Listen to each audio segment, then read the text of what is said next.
Ya. Jadi saya pikir antara gerakan posisi yang C yang terakhir pada 109 sama sebetulnya dengan posisi yang kedua pada gerakan 10-11. Sama perannya, sama dampaknya bagi tubuh kita. Apakah benar demikian, Pak Eko? Mohon saya dikasih penjelasan, Pak. Monggo Pak Eko.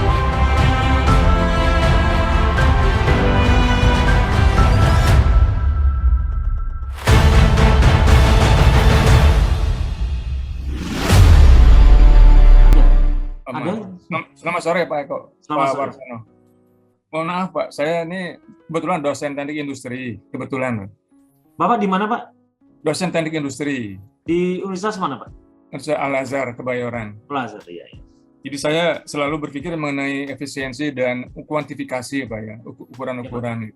Iya Pak. Nah, saya mengamati dari beberapa bulan ini ada pengamatan, ya mungkin salah pengamatan saya Pak, pengamatan yang salah.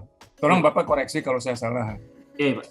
Nah, yang pertama adalah gerakan 1-9 itu, 1-9 Pak ya, itu ada tiga bagian Pak ya. Iya Pak. Pertama adalah tarik buang nafas. Ya. Itu 15 kali kurang lebih saya hitung 15 kali. Bagian B-nya tahan dalam keadaan paru-paru kosong itu 40 sampai 90 detik Pak. Karena ada 9 ronde Pak, atau 9 jenis gerakan. Kemudian setelah itu bagian C-nya adalah tarik nafas dalam tahan 25 detik. Oh iya. Iya kan Pak? Jadi tarik nafas dalam tahan 25 detik. Ya Pak ya. Yang ketiga, fase 3 ya Pak? Ya, yang ketiga. Jadi ada A, B, C. Yang ketiga itu adalah sebetulnya tahan nafas dalam keadaan paru-paru penuh. Iya Pak. Betul. Oksigenisasi Pak. Benar Pak ya? Iya. Nah, kemudian gerakan 10-11 itu yang dua terakhir itu ada 2 bagian saja, tapi diulang 5 kali. Nah, yang pertama A adalah tarik buang nafas lebih singkat Pak, 9-10 kali saja. Iya, itu sampai 15. Iya, 60. Nah, bagian B-nya adalah tarik nafas, tahan selama 60 detik Pak. Lebih singkat. Iya. Nah, ini diulang 5 kali. Dan keadaan paru-paru penuh.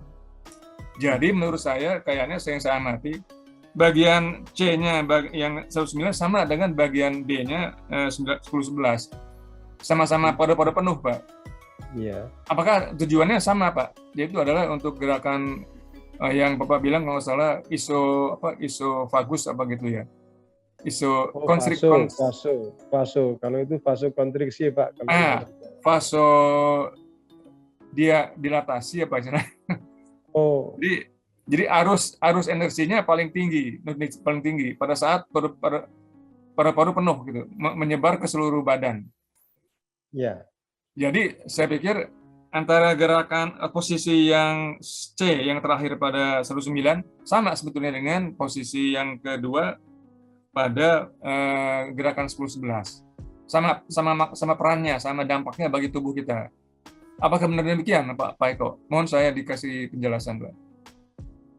Monggo Pak Eko, pada prinsipnya gini Pak Eko, bahwa perbedaan kita di hiperoksia hiperoksia betul. 10-11 sama hiperoksia kita yang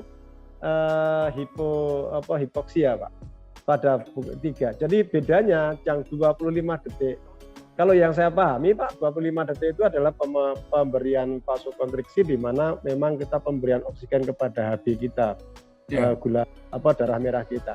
Tapi kalau yang sudah masuk kepada yang 10-11 itu tidak cuma 25 Pak, karena kalau kita sudah lebih dari 30 detik, sebetulnya kita sudah kembali kepada hipoksia lagi. Oksigen kita sudah terserap semuanya, berarti oksigen selama detik-detik berikutnya setelah 31 itu sebenarnya juga sudah hipoksia.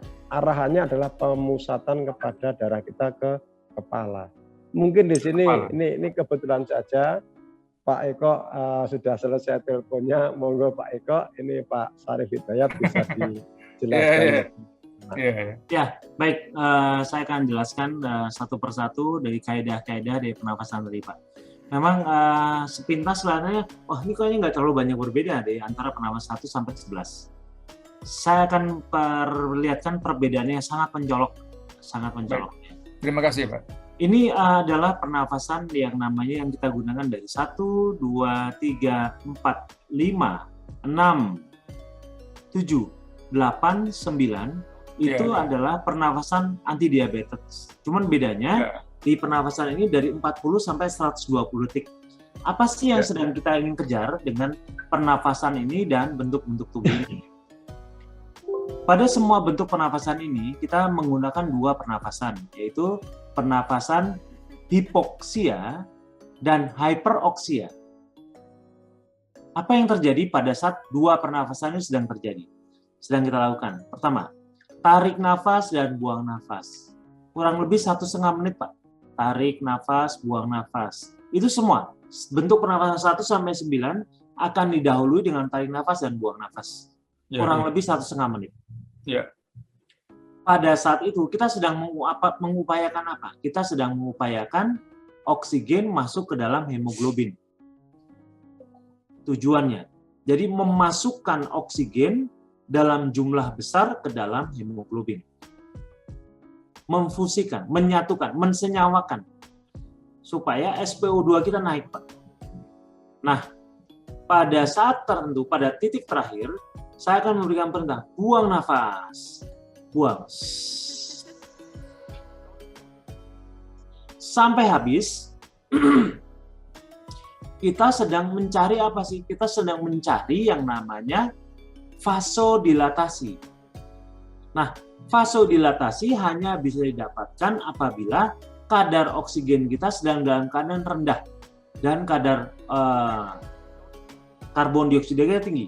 Sekali lagi, rumusnya adalah apabila oksigen tinggi maka terjadi vasokonstriksi, tapi apabila sedang rendah tapi karbon dioksida tinggi akan terjadi vasodilatasi. Jadi apabila oksigen sedang banyak, sedang penuh, kita akan mengalami pengetatan pembuluh darah. Tapi kalau andai kata sebaliknya, pembukaan pembuluh darah atau vasodilatasi. Nah, kita membuang nafas dan tahan. Apabila terjadi penahanan nafas seperti itu, maka akan terjadi proses pembakaran oksigen dan juga karbohidrat ya Pak ya. Nah, lama-lama hasil pembakarannya adalah karbon dioksida lebih banyak. Karbon dioksida makin banyak, oksigen makin dikit. Terjadilah perlahan-lahan pembuluh darah membuka. Vasodilatasi. Nah, pada saat vasodilatasi kita tetap punya batas kemampuan. Misalnya dalam bentuk ini adalah 40 detik. Nah, 40 detik langsung tarik nafas. Tahan. Itu adalah oksigenisasi, Pak. Di mana tubuh yang sudah mulai jenuh karbon dioksidanya, kita tingkatkan kembali dengan menambahkan O2 ke dalam darah selama 25 detik. Kalau andai kata Bapak lebih dari itu, masuk lagi ke 40, maka Bapak akan masuk lagi ke posisi karbon dioksida masuk lagi dalam tubuh. Oleh karena itu tidak boleh lebih dari angka 25. Paling lama sekitar 40 harus sudah dilepaskan. Jadi harus ada proses fusi oksigen ke dalam hemoglobin, oksigen menyatu dengan hemoglobin, kemudian hipoksia dengan tujuan pembuluh darah membesar, dan pada saat pembuluh darah membesar, Bapak masukkan oksigen pada saat pernafasan hyperoksia, yaitu tarik nafas dan tahan. Pada saat itu seluruh sel tubuh kita akan mendapatkan oksigen dalam jumlah besar. Karena kenapa? Pembuluh darah kita sedang terbuka semuanya. Dan itu kita ulang. Repetisi 1, 2, 3, 4, 5, 6, sampai 9. Kalau andai kata Bapak lihat di bentuk-bentuk ini, ada kaki yang ketekuk 1, lurus 1, itu adalah upaya untuk merendahkan kemampuan salah satu kaki dan kemudian meninggikan kemampuan kaki yang sebelahnya. Ada tekuk karena ada pembuluh darah yang terjepit. Ini sebelah kirinya terjepit. Yang kanan longgar. Jadi di mana sumber pusat tubuh, tenaga dari pusat tubuh akan mengalir lebih lancar ke arah sebelah kanan dibandingkan yang sebelah kiri. Demikian juga sebaliknya. Nah, ini kedua-duanya dipakai, Pak. Kedua-duanya dipakai. Nah, pada sini tertekuk, di mana badan saja yang banyak mendapatkan tekanan darah. Hemoglobin yang sudah penuh dengan oksigen akan lebih banyak berkonsentrasi ke badan saja. Nah, ini juga sama. Badan sama kepala. Karena sini sudah rata-rata hampir menuju antara jantung dan kepala sama. Ini ada hubungan dengan gravitasi, Pak. Darah itu akan selalu banyak tekanannya ke arah kaki. Kalau di sini malah kita berusaha supaya ke arah kepala. Dengan tujuan nutrisi pada darah itu bisa diserap lebih banyak ke bagian yang tekanan darahnya lebih tinggi. Nah, seperti ini juga sama. Tapi ini yang menarik. Ini kita tidak lagi menggunakan pernapasan hipoksia. Tidak menggunakan pernapasan hipoksia. 1 menit tarik nafas, buang nafas, tarik nafas, buang nafas. Dengan tujuan kita memasukkan oksigen ke dalam hemoglobin. Tapi tidak ada lagi namanya hipoksia, tapi langsung hiperoksia. Nah, pada saat terjadi hipoksia, maka pembuluh darah akan mengecil. Tetapi saya selalu menekankan, Bapak Ibu, tolong di bagian leher dan kepala dilemaskan. Dengan harapan, sekali lagi, jantung ada di sini, Pak. Kepala ada di sini. Gravitasi akan mengantar tekanan lebih banyak ke kepala, tapi kepala harus dilemaskan. Dengan harapan, kepala mengalami vasodilatasi, tapi tubuh mengalami vasokontriksi. Pengecilan pembuluh darah pada tubuh, tapi pembesaran pembuluh darah pada kepala. Akibatnya, semua nutrisi dari tubuh tadi yang dibawa oleh darah akan lari ke kepala semua. Inilah proses regenerasi terjadi. Percepatan penyembuhan. Jadi antara hyperoksia dan hipoksia, Bapak harus pahami. Ternyata dia membentuk fungsi beda-beda pada pembuluh darah kita. Dan inilah tujuannya kenapa seorang punya alasan yang kuat harus melakukan gerakan-gerakan itu. Nah, kenapa dilakukan itu? Ini kalau andai kata Bapak mengetahui, karena semua perubahan kimia darah itu terjadi paralel. Pertama, gula darah akan hilang. Menurun ya, bukan menghilang. Tapi pada saat yang sama pH juga akan naik, Pak. Nah, pH itu tidak bisa terjadi serta-merta. Jadi begitu latihan yang pertama langsung pH naik. Enggak. Karena dia perlu latihan berapa kali. Nah, proses dari pernafasan bentuk yang 1, 2, 3, 4, 5, 6, 7, 8, 9, ya, ini adalah bukan hanya proses menurunkan gula darah saja, tapi juga menaikkan pH. Nah, menaikkan pH, karena Bapak tahu kan apabila di teknik industri, pasti sangat familiar sekali dengan pH. Bahwa pH yang tinggi akan mempengaruhi pH rendah. Sudah pasti ya Pak ya? Yeah. Iya.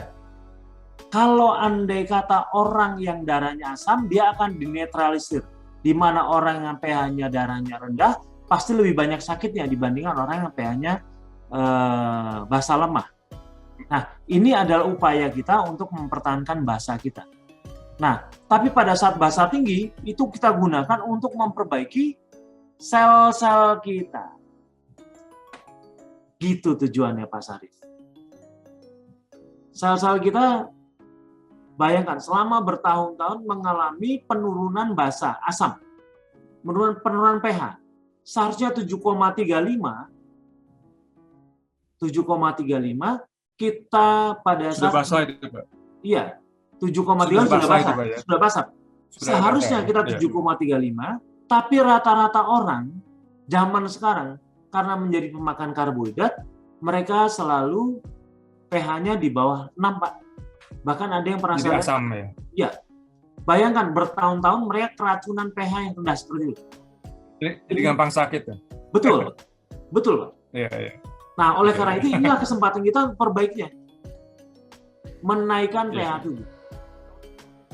Menaikkan pH tubuh, menghentikan proses degenerasi dengan regenerasi. Karena aslinya sel-sel akan berganti. Nah, degenerasi selalu menghentikan proses itu. Itu Pak Sarif. Iya. Mudah-mudahan jelas ya Pak ya. Oh, jelas banget Pak. Terima kasih. Iya. Kemudian ini Pak, saya boleh tambah sedikit Pak.